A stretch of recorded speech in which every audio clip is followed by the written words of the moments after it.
Saludos amigos fanáticos y bienvenidos a este nuevo segmento de la sección Conoce a los Tuyos, y hoy tenemos el privilegio de recibir aquí al ingeniero Luis Manuel García Pasalacqua, entre otras cosas, ahora dueño de caballos. Eso es así. Bienvenido. Muchas gracias por invitarme. Saludos a la fanaticada hípica y a todos los de la administración. Me alegro muchísimo de estar aquí y a tus órdenes. Muy agradecido. Usted lleva muchísimos años en esto de la hípica. 1951. Ahí fue que empezó. Ahí empecé y tenía 10 años. Wow. ¿Cómo fue ese primer contacto, ingeniero? Eso fue papá. O sea, papá fue hípico del tiempo de los hipódromos viejos. Y qué sé yo, no sé, hay quienes se le pegan a la persona que le gusta el hipismo y otros que no. A mí me encantó el hipismo desde chiquito. ¿Y recuerdas algo? O sea, ¿qué fue lo que te gustó? ¿El caballo, la acción? Fíjate, en ese tiempo no había ni televisión. Okay. Recuerdo hasta la primera papeleta que yo jugué a los 10 años. Wow. Y me acuerdo que la llené, yo estaba enfermo, la llené. Y recuerdo que yo puse Taormina y le puse H. Ah, porque usted se escribía en papel que tenía copia. Ah, así era. Así era. Ah, ok. Porque yo recuerdo las tarjetas que las ponchaban, No, si había un roto. Este era a papelito. Ok. Y tú le escribías el nombre. Y entonces me la devolvieron porque estaba mal escrito. Y no me la quiso 6. Y entonces yo la cambié, obviamente, pero ahí empezamos a oír las carreras en casa como hípico. Y de ahí para adelante, pues nunca me he separado de diferentes maneras, pero nunca me he separado del hipismo. Sí, porque usted también fue parte de la Junta Hípica aquí, ¿verdad? En PR. 12 años, en 3 ocasiones diferentes. So, cuéntame la historia, o sea, ¿cómo tú, porque obviamente ya después de los 10 años jugaste tu papeleta, ya pasaste un interés más de jugar, sino de estar envuelto? Nada, era cuestión, porque imagínate, un muchacho de 10 años que va a estar interesado en grandes dineros ni cosas. Claro. Era por cuestión de oír las carreras. Claro. Y yo pues, con papá y con mi hermano del medio, los sábados, nos íbamos desde casa en la calle Robles de Río Piedra, y a pie pues papá enseñaba en la universidad y cruzábamos por la universidad, por el barrio Amparo, y salíamos a Quintana, y ahí ese era la primera visita. Y lo que hacíamos era que sabíamos que el tren de caña pasaba entre 8:30 y 9. Ajá. Y entonces había que correr para sacarle unos cantitos de caña al tren. Tener algo que comer. Claro. Mientras uno caminaba, y después caminábamos a pie hasta el hipódromo. Qué bien. Y ahí fue que, de hecho, conocimos un montón de dueños que en paz descansen un día, porque casi todos han muerto.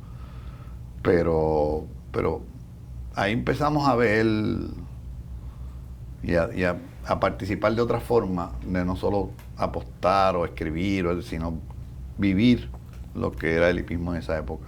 ¿Y cuándo entonces es que tú, porque después, ¿verdad?, te vas formando, obviamente vas a estudiar? Yo me fui para Mayagüez en el 1958, tratábamos siempre de venirnos los viernes a mediodía, llegábamos como a las 2:30, 3, cuando se echaba el viaje 3 horas. Oh. Y yo a esa hora que llegábamos arrancábamos para el hipódromo. Wow, qué duro. En el primer año de universidad, pues cortábamos clases los viernes por la tarde y nos veníamos para el hipódromo. Y éramos un grupo de muchachos que participábamos, así que fue una aventura lo que hacíamos durante nuestros tiempos de estudiantes. En ese tiempo papá ya tenía un caballito. Papá era de los que le ponían nombres raros, rarísimos. Ajá. Pues le ponía orégano y le ponía hormiguita y le ponía nombres de flores puertorriqueñas. O sea, él lo que tenía, lo que podía en aquella época era un caballo a la vez. ¿Y no le preguntaste nunca por qué esos nombres así? Nunca. Bueno, la blusa de él, que la diseñó él mismo. Una blusa verde con la flor de orégano blanca en la parte de atrás. Ok. Y su primer caballo se llamó Orégano. Claro, sí, va acorde con la blusa, ¿verdad? Y que se los regalaron, de hecho, se los regalaron en Cuamo. Don Zacarías Rivera. O sea que tu papá tuvo mucho que ver entonces en tu formación como hípico. Oh, sí, sí. O sea, eso fue continuo. O sea, papá siempre estuvo en esto. Y tú siendo estudiante, que venías de Mayagüez acá, terminas de estudiar, ¿cuándo entonces adquieres tu primer caballo o tú lo hiciste con tu papá? O sea, ¿cómo fue eso? Papá lo tenía y nosotros prácticamente lo que hacíamos era acompañarlo al hipódromo para bregar con el caballito. Me recuerdo también de cuando don Pepe Colvidal lo llamó y le dijo, mira Manolo, a mí me han traído aquí un burro y es tan feo que te lo llevas por 500 pesos y me lo pagas como tú quieras. Y ese animalito ganó 55 carreras corridas. Wow. Y se llama Camarero. Camarero, sí. Wow. Y no lo pudo comprar porque no tenía el dinero. Que eran $500 en aquel tiempo. En aquel tiempo, sí. Claro. Yo entonces entro a Mayagüez en el 58 a estudiar ingeniería. Me graduó en el 63.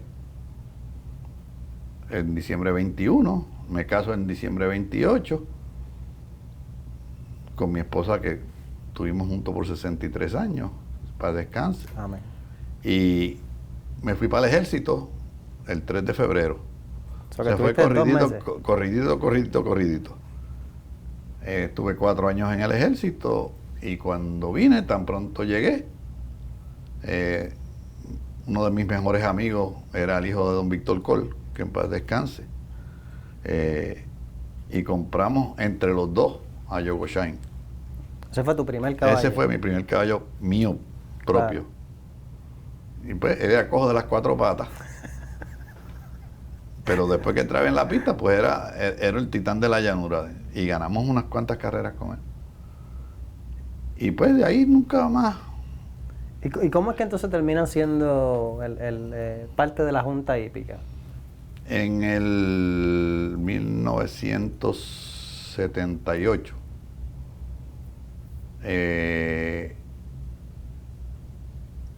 Me llamó el gobernador. Me preguntó si a mí me interesaba, le dije que sí. En ese tiempo, pues ya don Jorge Romaní era el presidente de la Junta. Y don Fran Santaella era el segundo. Y cuando salió la tercera posición libre, pues me llamó. Ahí entró usted. Y ahí entró por primera vez. Eso ya no está la Junta, ¿verdad? Ahora mismo no, ya... eso, bueno, lo que está ahora, pues yo me reservo mi opinión sobre esa ley, porque no quiero entrar en polémicas políticas. Okay. Pero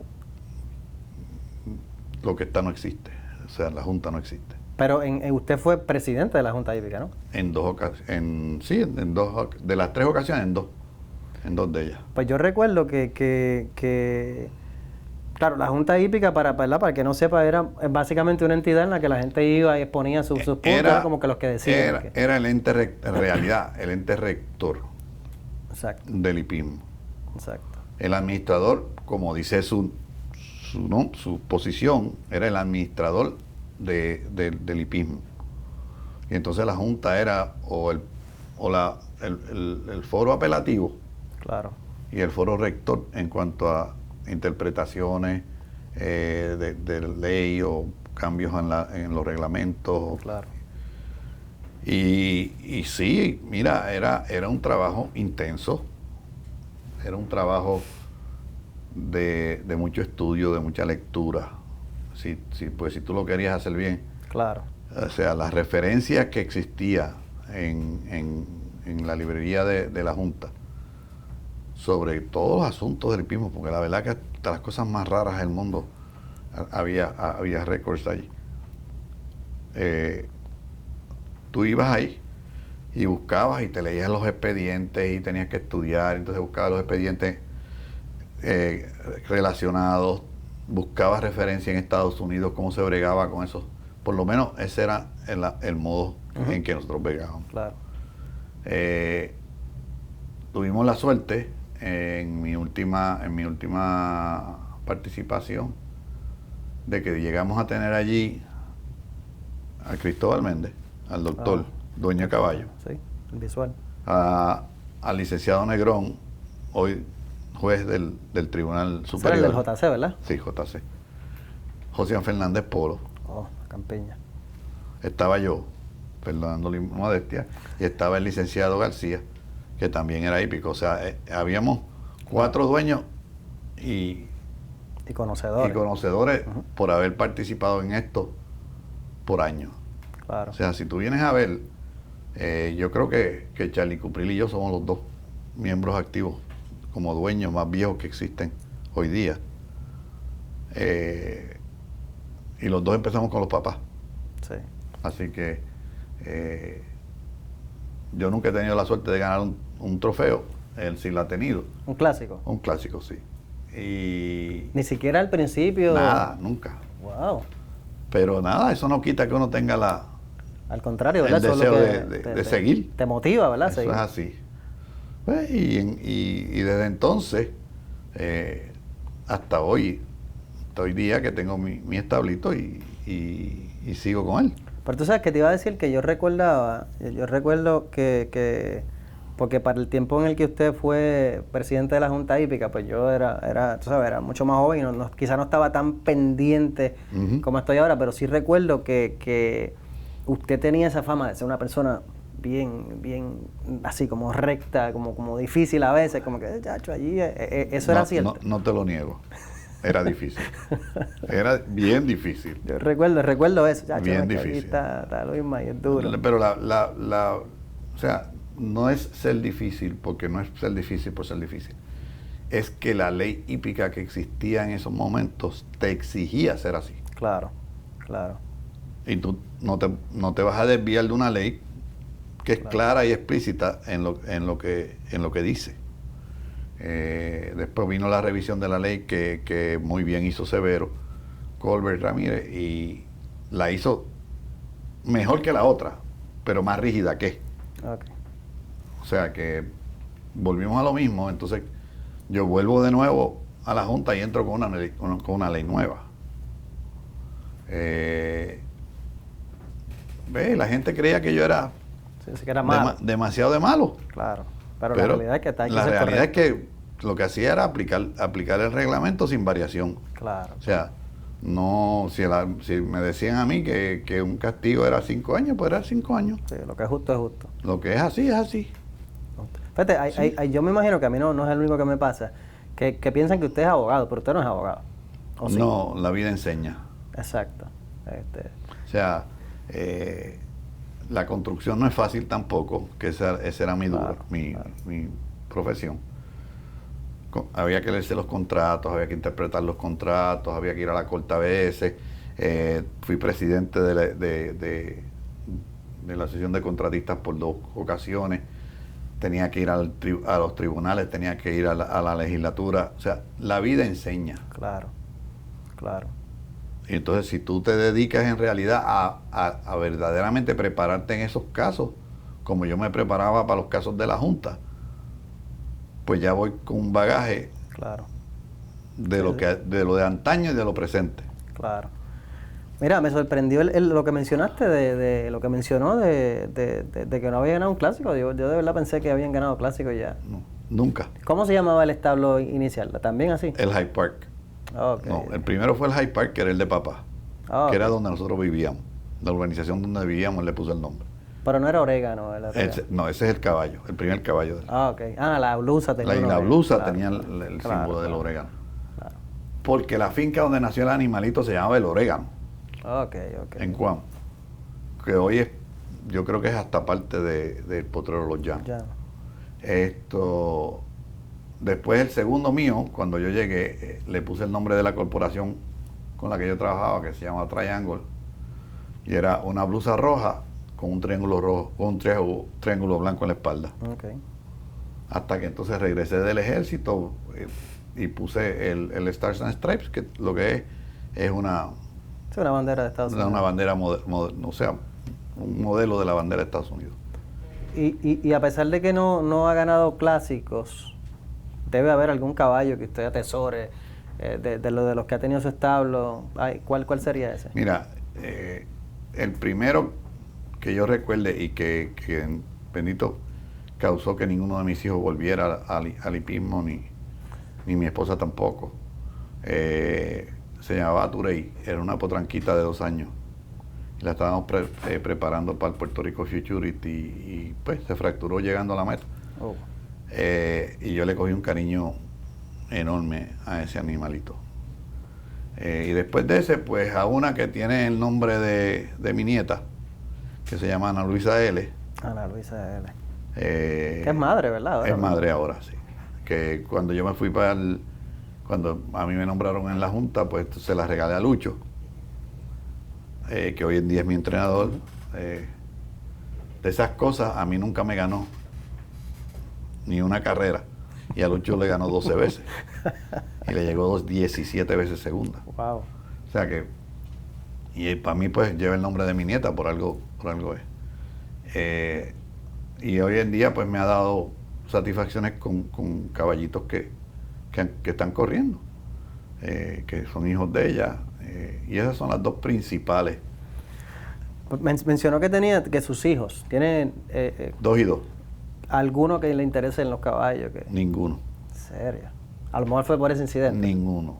Y mi manera de pensar es aquella situación que ocurrió con Turey. Usted menciona que comienza a ver en el 50 y pico, ¿verdad? Sí. O sea, después de tantos años, siente ese mismo amor, esa misma pasión. Igual. ¿Serio? Igualito. Y te digo, aún a veces sin poder venir, pues, ya a la edad mía, pues hay días que se presentan que tú ni te quieres levantar de la cama. Pero si yo corro un caballo, yo tengo que estar de hospital para no venir. Y pues, y veo las carreras todos los días o veo los replays. O sea, sigo igual que cuando empecé. Esto es una ficción que nunca ha cedido. Es algo que ven las venas de uno. Y vuelvo y te digo, o sea, el día de mañana, si ya obviamente no puede ser la mi edad, pero si me volvieran a reclutar de nuevo, vuelvo de nuevo a la Junta otra vez. Wow. Y vuelvo para atrás otra vez, como dueño de caballo. O sea, es una sensación de satisfacción y las amistades que tú haces. Hay muchas amistades que son verdaderas amistades. O sea, claro. Hay otro viejo por ahí que se llama José Fernández Polo, sí, que estudiamos juntos, trabajamos juntos, corrimos juntos y somos como hermanos. Y claro, esa amistad nació del hipismo. Yo lo vine a conocerle a él, creo que fue en el 74. Wow. Así que así hay mucho. Entonces, gente que uno conoció, que ya desaparecieron, pero que nos dieron el vivir del hipismo, gente que verdaderamente creía en el hipismo. Don Moncho Llové, don Pepe Col, Juan Tomás Peñagarícano, Alfonso Escudero, gente que nos dieron el sentir del hipismo. Uh-huh. Y de lo bueno que es y lo bonito y el sentimiento que te da el ver tu blusa correr. Sí. Porque esa es la realidad. O sea, tú lo que quieres ver es esa blusa por delante. Que te representa. Y que te representa tu sentir. Y eso es una sensación que yo no te la puedo describir que no sea, mira, es majestuosa, es agradabilísima. Wow. Y pues sencillamente, yo no gano tantas carreras, gano dos o 3 carreras durante el año, pero con ganar eso es suficiente. Entonces claro, tú tienes gente que tú has conocido que no son directamente dueños, pero que participan de esto, como fue Pito Rivera Monge, como fue Bebé Cabrera, como lo fue Norman, que los otros días yo le dije, tú decías que no volvías, y mira qué ligero volviste. Eso mismo, esa pasión no se apaga. Es que esa ¿no? pasión no se apaga, es que no se apaga, no se apaga, te hace falta el tú venir a ver tu caballo correr. De verdad que me gusta mucho esa porque es algo que uno no puede explicar. Es como que a mí me gusta porque me gusta. O sea, yo llevo muchos años y no deja de gustarme nunca. Tú sabes, y la verdad es que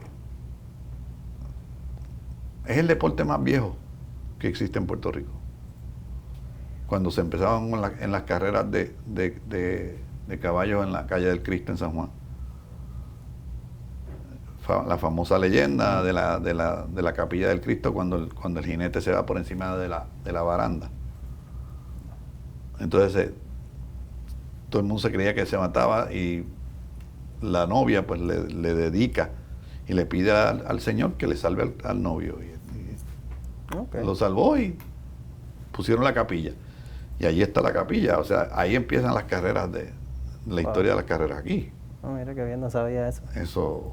Y ya tú ves que el puertorriqueño le encanta los caballos. Sí, O sea, esto es una ficción Pero fíjate, que no cede. le pregunto, fíjate, ahora se me ocurre preguntarle, porque el establo de Stars and Stripes, que es la bandera de Estados Unidos, ¿algún momento le ha dado con ser dueño fuera de Puerto Rico también, en Estados Unidos, tener caballos allá? Yo tengo la licencia de Florida. ¿Ha corrido en pares allá? No. Aquí en PR. Aquí nada más. No. Qué bien, qué bien. No, he vivido acá, desde que regresé del ejército he vivido acá y tengo todos los hijos allá, menos uno, pero viven allá. Y uno en Ocala, para más todavía, claro. ¿sabes? Sí me encanta ir allá y ella me lleva a las fincas de caballo y voy a las subastas y esas cosas, pero y he comprado también allá, pero no los corro aquí. Okay. Yo prefiero correr acá. Y sobre todo el caballo nativo. Sí, eso y son hembras, ¿verdad? Básicamente las que estás teniendo, las más fuertes que has tenido, ¿verdad? Sí. Joana de Arco, Princesita L. Las dos son hijas de Said. Sí. Que también era una yeguasa también. Fue una de las que yo adquirí aquí en un reclamo. Y la mantuve aquí cuando se me lastimó 9 meses en lo que caía la época de celo. Y entonces la llevamos a donde Eduardo Maldonado y allá está. Y gracias a Dios pues esas dos han salido bien. Sí, y como, o sea, yo no soy de los que pienso que esto es para ganar clásico y ganar dinero, no, lo mío es ver correr. La pasión de verlos correr. Qué duro. De verlos correr. Eso es un sentimiento que no cede. Y vuelvo. Y mira, Josian volvió también. Sí. O sea, hay que ver cómo se repite la historia de gente que sale y vuelve y entra. Claro. Julio Díaz fue otro, Julio Díaz Jr. Y está de nuevo adentro. O sea, y su padre fue igual. ¿Julio todavía está por ahí? Sí, todavía, por ahí. Y como te digo, gente que en aquella época donde uno era estudiante universitario, pues tú tenías figuras de renombre, de mucho renombre, que estaban participando en el deporte, tú sabes. Claro. Y pues uno aprendió de ellos. Y cuando se trajo el hipódromo nuevo allá a Carolina, recuerdo que don Agustín iba a casa casi a diario por la noche y se reunían papá y él en el balcón y los alcahuetes pues nos quedábamos un poquito atrás, pero oíamos las conversaciones que se podían oír. Las otras veces nos mandaban para el baño. Y pues esa relación aún en el hipódromo nuevo, papá fue miembro de la junta hípica, de la primera junta hípica cuando se empezó el hipódromo nuevo. Y papá tradujo todo lo que fue la parte de la jugada, que era en inglés obviamente, pues la trajeron de allá. Y él la tradujo. Y recuerda que cuando le fueron a pagar le dijo, no, pero ¿y quién dijo que yo iba a cobrar? Wow. Y se le hicieron, se le hizo de... Sí, que esa pasión también la heredaste de tu papá. De también. papá, o sea, que uno cuando quiere un deporte, cuando en realidad disfruta del deporte, Todavía esa es tu vida. el dinero no hace el deporte. Es cierto. Eso no es real. Son las amistades, es el trabajo, es verlo, es criarlo. Y ahora que estoy criador, pues, por accidente, pero estoy ahí. Ahora está ahí. Estoy viendo la otra etapa de mi vida dentro del hipismo. Lo único que me falta es ser entrenador y no quiero ser entrenador. O jinete, y soy demasiado pesado para jinete, y demasiado grande. Así que, pero hablando con el mismo Lucho, tú sabes, que llevamos juntos tantos años, es una cosa que, como él mismo dice, uno sale y no sabe cómo parar. Exacto. No es... No te deja ir. No me deja. Y seguido ya ese tren. Pues mira, de verdad que le agradecemos, ingeniero, que haya sacado el tiempo. Yo diría que mi mejor deseo es que gane un clásico, pero yo creo que usted ya con es como que ya usted ha tenido la suerte que necesita y una vida entera de que la ha dedicado aquí, así que le agradezco por eso y le agradezco por el tiempo también. Gracias un millón por invitarme y he disfrutado la conversación un millón y la disfruto cuando las veo, cuando veo las carreras, así es que gracias. Es algo que crea en los posibles dueños de caballos un deseo de estar. Claro. Exacto. Y estamos viendo el movimiento de dueños de caballos nuevos. Sí, mucho. La realidad es que sí. Así que gracias, ingeniero. Muchísimas gracias a ti. Muy amable. Muchas gracias.